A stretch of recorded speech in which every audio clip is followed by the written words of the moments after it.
السلام عليكم ورحمة الله تعالى وبركاته كدواada arda waa cashirka fogaan darsiga hay ee mustaqbal Brevet Academy iyo markaas weekly journal ka geek ciwaan iyo suginay English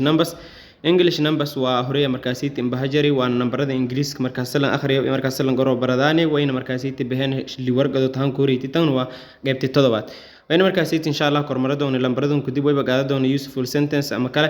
ereyal markaas tii faa'iido leh markaas dib wada sheekaysi oo markaas tii waabsi aad la kulanta ama qof adag kiiday in Ingiriis olonkii ka raad isticmaal korto marka nambarada insha Allah noo kor ku maraan way balena toddobaadii sidii ku bilaawdaan waa 73 74 75 76 78 79 80 81 82 83 84 melaninka insha Allah useful sentence way banin ayna geek ilaa iyo dhowr jumladood in qoran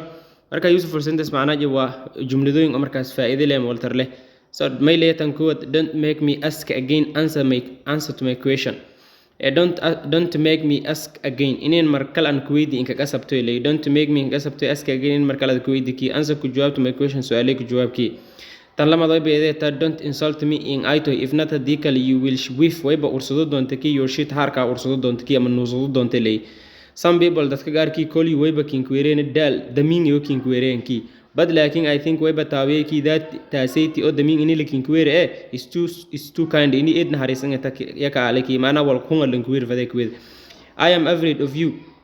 ana ko obsadahay ki I am afraid of you ana ko obsadahay ki because of to ki your hair tintaki looks like way bang nagta a bed nest ki way bang nagta sab ocean breedang nagta ki when madi you speak English at Ingiriis ka doowaasi ki when madi you speak English at Ingiriis ka doowaasi ki your sound is codka ki looks like way bang nakiya a donkey dameer being kicked oo la darbeeyang nakiki insha Allah warqada markaas ay twin habatay tumee farta bilis agaala 2024 markii taariikhdii ahayd وين مركز عوان جنين هاي English numbers useful sentence وأستاذ ياسين ومركز هيتي سن لهذا بالله التوفيق والسلام عليكم ورحمة الله تعالى وبركاته